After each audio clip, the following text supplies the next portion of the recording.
Hello viewers, welcome to my YouTube channel. I am Shantanu. आज की यह वीडियो कंज्यूमर प्रोटेक्शन एक्ट 1986 उपभोक्ता संरक्षण अधिनियम 1986 पर आधारित है। सबसे पहले हम जल्दी से यह जान लेते हैं कि कंज्यूमर प्रोटेक्शन एक्ट है क्या और इसका ऑब्जेक्ट क्या है। उपभोक्ता संरक्षण अधिनियम एक परोपकारी सामाजिक कानून है जो उपभोक्ताओं के अधिकारों को निर्धारित करता है और उपभोक्ताओं के प्रचार और संरक्षण के लिए प्रदान करता है। उपभोक्ता विवादों का सस्ता, त्वरित और संक्षिप्त समाधान प्रदान करने के लिए प्रत्येक जिला और राज्य और राष्ट्रीय स्तर पर क्रमशः जिला आयोग यानी डिस्ट्रिक्ट कमीशन, राज्य उपभोक्ता विवाद निवारण आयोग यानी state consumer dispute redressal commission और राष्ट्रीय उपभोक्ता विवाद निवारण आयोग यानी national consumer dispute redressal commission नामक अर्धन्यायिक निकाय स्थापित किए गए हैं। राष्ट्रीय आयोग का गठन यानी नेशनल कमीशन का जो गठन हुआ था वो वर्ष 1988 में किया गया था। इसकी अध्यक्षता भारत के सर्वोच्च न्यायालय के एक वर्तमान या रिटायर्ड न्यायाधीश द्वारा की जाती है। इस अधिनियम के प्रावधान वस्तुओं के साथ साथ सेवाओं को भी कवर करते हैं, यानी गुड्स के साथ साथ सर्विस को भी कवर करते हैं। वस्तुएं वे हैं जो थोक विक्रेता और खुदरा विक्रेताओं के माध्यम से निर्मित या उत्पादित और उपभोक्ताओं को बेचे जाते हैं। सेवाएं में आ जाता है परिवहन, टेलीफोन, बिजली, आवास, बैंकिंग, बीमा, चिकित्सा उपचार आदि की प्रकृति में है। और कंज्यूमर प्रोटेक्शन एक्ट के सेक्शन 23 में यह प्रावधान है कि अगर कोई भी व्यक्ति NCDRC यानी national consumer dispute redressal commission के आदेशों से व्यथित है, एग्रीव्ड है, तो 30 दिनों की अवधि के भीतर भारत के सर्वोच्च न्यायालय में इस तरह के आदेश के खिलाफ अपील कर सकता है। जैसा कि जो आगे इस वीडियो में मैं जजमेंट बताऊंगा, ऑनरेबल सुप्रीम कोर्ट ने जो रिसेंट जजमेंट दिया है उसमें भी सेक्शन 23 के प्रावधान से ही वो वहाँ पहुँचा था। और ऑनरेबल सुप्रीम कोर्ट ने इस केस में, इस रिसेंट जजमेंट में इस क्वेश्चन का आंसर दिया है कि can a patient who was provided free medical care sue doctor in consumer court?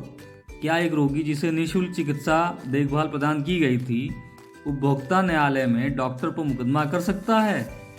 अगर मान लीजिए किसी प्रकार की कोई दिक्कत उसे डॉक्टर से हो जाती है तो क्या मुकदमा कर सकता है? इसको हेल्ड किया गया इस सुप्रीम कोर्ट द्वारा रिसेंट जजमेंट में। केस का टाइटल है नवेदिता सिंह बनाम doctor Asha Bharti and others. इसमें ऑनरेबल सुप्रीम कोर्ट द्वारा 7 दिसंबर को डिसाइड किया गया है इसे।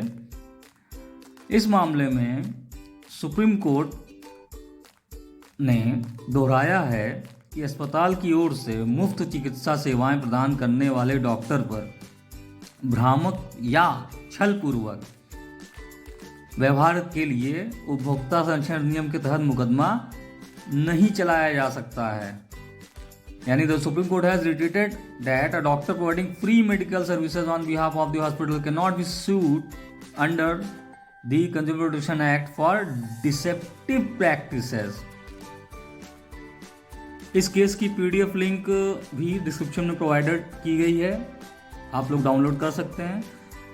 न्यायमूर्ति हेमंत गुप्ता और न्यायमूर्ति V राम सुब्रमण्यम की खंडपीठ ने इस्टेब्लिश किया है कि ऐसी सेवा, यानी ऐसी सेवा का मतलब फ्री सेवा जो दी गई है इसमें केस में, कंज्यूमर प्रोटेक्शन एक्ट 1986 की धारा सेक्शन 2 के सब सेक्शन 1 के O के दायरे में नहीं आती है, नहीं आएगी। क्यों नहीं आएगी? केवल इस आधार पर नहीं आएगी कि चिकित्सा अधिकारी वेतनभोगी कर्मचारी है उस अस्पताल का। सेक्शन 2 के सब सेक्शन 1 के O में सर्विस का मतलब बताया गया है कि कौन कौन से सर्विसेज में आएंगी। और आप स्क्रीन पे देख रहे होंगे, मैंने रेड से उसको हाईलाइट भी किया है ये सर्विस में नहीं आती, वो एक्ट में ही प्रोवाइडेड है। इस सेक्शन 2 में ही लिखा गया है कि दो services which does not include the rendering of any service free of charge और under a contract of personal services. तो ये उसके दायरे में नहीं आएगी। अगर आप कोई फ्री सर्विस दे रहे हैं या कोई ऐसा कॉन्ट्रैक्ट किए हैं कि जिसमें आप कोई चार्ज नहीं लेंगे उससे, तो वो इस सर्विस के दायरे में नहीं मानी जाएगी। अब इस केस में अदालत NCDRC के इस आदेश की आलोचना करने वाली याचिका पर विचार कर रही थी, जिसमें नेशनल फोरम ने जिला फोरम के फैसले को यानी डिस्ट्रिक्ट फोरम के फैसले को बरकरार रखा था, जिसमें उसने अपीलकर्ता की याचिका को डिसमिस कर दिया था, खारिज कर दिया था और कहा था कि वह सेक्शन 2 के सब सेक्शन 1 के D के सेकंड के अर्थ में, जिसमें उपभोक्ता यानी कंज्यूमर की परिभाषा के अंतर्गत नहीं आती है, कंज्यूमर की उसमें नहीं माना जाता। न्यायालय ने पाया कि एक्ट की धारा 2 के सबसेक्शन 1 के D के सेकंड के अनुसार एक उपभोक्ता वह है जो किसी विचार यानी कंसिडरेशन के लिए, कोई अमाउंट कंसिडर किया जाए, किसी भी सेवा को किराए पर लेता है या प्राप्त करता है, जिसका भुगतान या आंशिक रूप से भुगतान किया गया हो। मीन्स फ्री सर्विस नहीं है, कंसिडरिंग अमाउंट है, तब वो कंज्यूमर की श्रेणी में माना जाएगा कि अगर वो कुछ पैसा दे रहा है उसके एवज में और कोई सर्विस दे रहा है, तब वो माना जाएगा कि वो कंज्यूमर है। लेकिन इस केस में ऐसा नहीं था, क्योंकि अपीलकर्ता का स्वीकार किया गया मामला यह है कि अपीलकर्ता ने प्रतिवादी डॉक्टर और नर्सों की सेवाओं का लाभ उठाने के लिए कोई विचार नहीं किया है, यानी कोई कंसिडरेशन अमाउंट नहीं था। खुद माना है, उसने एडमिट किया है कि फ्री सर्विस वो ले रहा था, यानी फ्री सर्विस लिया है उसने, पेड सर्विस नहीं लिया है। इसलिए उसे एक्ट के तहत रिलीफ प्राप्त करने के लिए उपभोक्ता की परिभाषा के तहत कवर नहीं किया जाएगा, उसे कंज्यूमर नहीं माना जाएगा, क्योंकि वो खुद एडमिट कर रहा है कि वो फ्री सर्विस ले रहा था। तो ऑनरेबल सुप्रीम कोर्ट ने इसमें ये पाया, एडमिटेड फैक्ट था ये।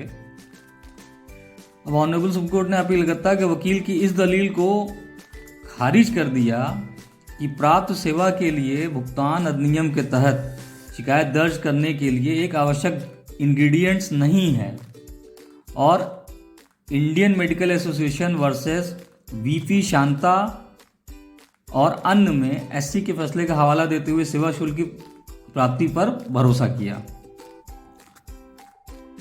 न्यायालय ने कहा कि उपरोक्त निर्णय मान्य नहीं है, क्योंकि यह नीचे निर्दिष्ट करता है कि एक चिकित्सा अधिकारी जो हॉस्पिटल में कार्यरत है, हॉस्पिटल प्रशासन की ओर से सेवा प्रदान करता है, और यदि हॉस्पिटल द्वारा प्रदान की जाने वाली सेवा निःशुल्क है, तो अधिनियम की धारा यानी सेक्शन 2 के सबसेक्शन 1 के O के दायरे में नहीं आती है, और इस सेवा को धारा 2 सबसेक्शन 1 के O के तहत सेवा के रूप में नहीं माना जा सकता है, क्योंकि यह अस्पताल में मेडिकल अफसर द्वारा प्रदान किया गया है जो हॉस्पिटल में रोजगार के लिए वेतन प्राप्त करता है। यानी अगर हॉस्पिटल किसी अपने एम्प्लॉय को बराबर पेमेंट कर रहा है, सैलरी पे रखा हुआ है, लेकिन वो जो कंज्यूमर को सेवा प्रदान करवा रहा है उस डॉक्टर से या उस एम्प्लॉय से, वो फ्री ऑफ कॉस्ट करा रहा है, तो वो सेवा में नहीं माना जाएगा, वो फ्री सेवा मानी जाएगी। तो इन सब चीज़ों को ध्यान में रखते हुए कंक्लूजन ये हुआ इस केस में कि तो सुप्रीम कोर्ट ने डिसमिस कर दी अपील और अपहेल्ड किया डिस्ट्रिक्ट फोरम के फैसले को। होप सो फ्रेंड्स, आपको ये वीडियो पसंद आई होगी। Thanks for watching my video, keep watching.